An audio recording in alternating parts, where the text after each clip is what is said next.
product of culture. Who are the Colesmiths? Book 1 of 3. Written by James Lynch, Jr. Narrated by Lee Allen. Chapter 6. Agitated. I'm quite agitated with Randall Parson, Beth expressed over the phone in a slightly higher volume and tone in her voice to Marcus. Yes, Beth. Tell me what his agenda happens to be this time. First, he called me to see if you were in the office. I responded to him in the same way as over the past several days, assuring him that you would contact him at the appropriate time. Secondly, Marcus, he showed up at the office in 30, if not 29 minutes. Thirdly, he must have seen exasperation on my face when he approached my desk, because he said, "I just wanted to leave my card for Mr. Colesmith. Does he think I was born yesterday?" Marcus could always appreciate Beth's expressions. She was an intelligent woman. She also had what many would appreciate as common sense. Beth, Marcus said in a low tone, I will contact Mr. Parson soon. "Oh, no." Beth replied, "I did not mean to take you away from your sabbatical. I feel bad for doing this." No, Beth, you did not take me away from anything. Mr. Parson's actions require a response from me. Like you said, does he think I was born yesterday? And the answer is no. I never met the man before, but he is methodical in his persistence. Beth, finish up what you're doing.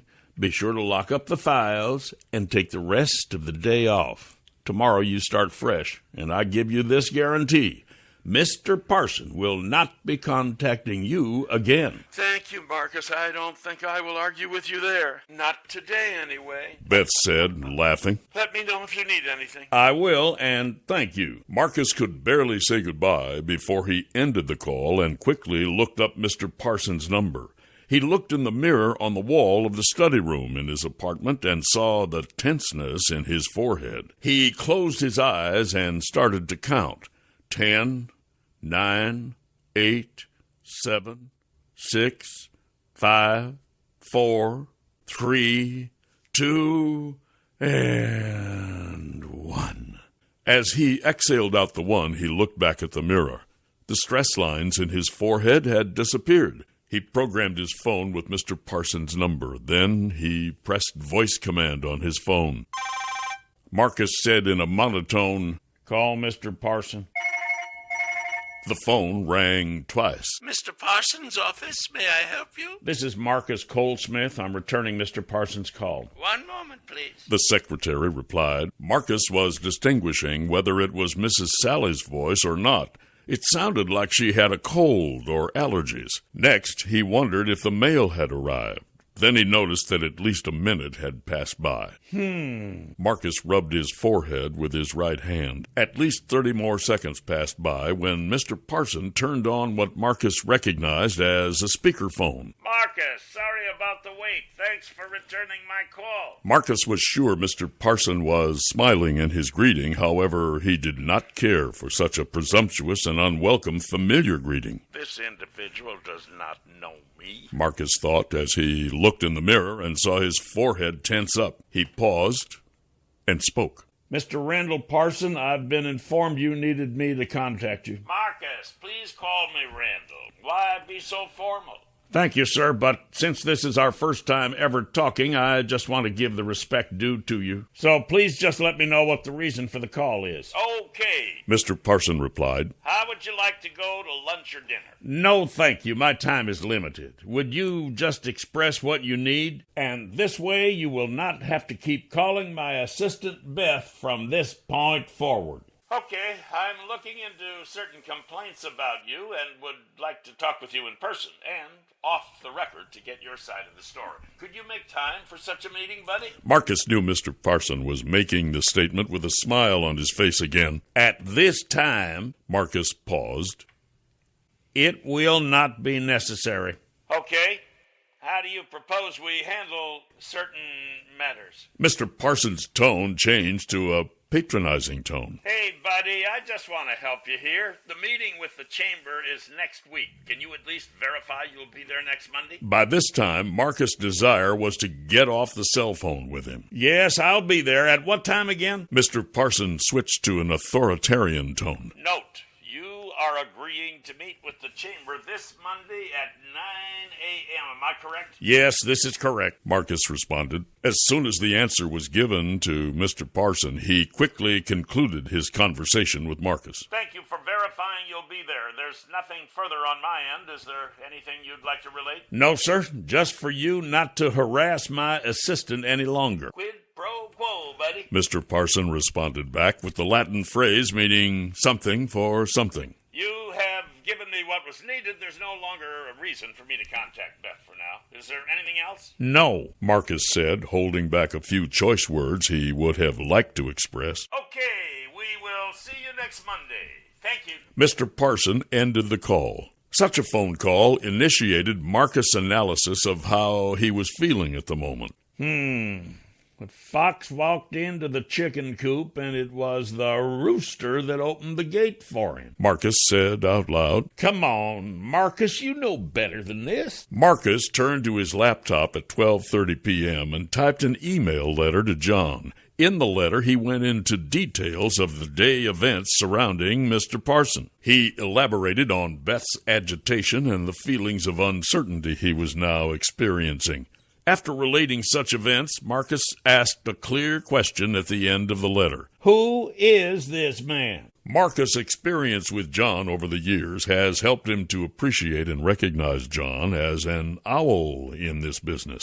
He saw and heard things that few would see and hear in the dark. John was several decades older than Marcus. From Marcus' early career, John gave advice to him that proved invaluable. Marcus owed John many favors that he could never pay back. When he attempted to pay back such favors, John would often reply, You just apply everything I have taught you with wisdom. Marcus sent the email and proceeded to take a relaxing bath. 7:30 p.m. arrived. Marcus was watching the old Little Rascal shows on the Comedy Channel. His laptop alert stated, Email from John. Mark muted the TV and grabbed a cup of hot tea from the microwave. He went into the study office and read the following email. Dear Marcus, Randall Parson is an heuristic type of man who enjoys the game. He considers himself to be a mastermind of sorts. For the sake of illustration, if you were about to play a friendly chess game with him, he would feign an appearance of giving you an advantage by saying he would remove his queen off the board if you get rid of both your knights, when in reality he barely utilizes his queen, except in an end game. He is a master with his knights and rooks. He knows the devastation he can cause you with his knights. Therefore, he wants to make sure you are not able to do the same to him. If you do not accept his challenge, then he will view you as someone with more insight. He, in return, will trade piece for piece if possible until you get down to just the knights and a rook. He is a very calm, cool, and collected individual. His ego prods him to think he will defeat anyone in the end game, because he feels he will have the upper hand. What does all this mean for you, my friend? First, don't let him pressure you into trading rhetoric for rhetoric. Some double meaning or loaded statements can be left unanswered. Why? Due to the reason they have nothing to do with the subject at hand. I like how you say it, Marcus. We are picking apples, not oranges. Go pick your own oranges on your own time. Secondly, whatever facts you possess, don't let him cause you to frivolously discard them. You have valid, strong points. Though he may try to turn them against you as weaknesses, they make a strong argument with proof. It will be those same facts that save you in the end. Keep in mind to challenge his so-called research, facts, and documentation when you know them to be inaccurate. Whatever he has that is based on credible evidence, you own up to it. Don't be ashamed of it. A person can appreciate your candor all the same. You know the old saying, if you don't stand for something, then you will fall for anything. When you arrive at the chamber in 4 days, to use the chess analogy again, you defeat all opposers. If you have to use the last of your pawns for defense and offense, you do just that. Don't lose your cool, and don't let them see you sweat. It is what some members in the chamber feed off like a pack of hungry wolves. Though some will be vocally silent, there are members supporting you in their silence. Respectfully, John. After reading the email 3 times, Marcus talks to himself. It all makes sense. I needed a second opinion along with an owl's insight of what I am facing. Though no response was required, Marcus pressed reply to John's email and typed, Dear John, thank you.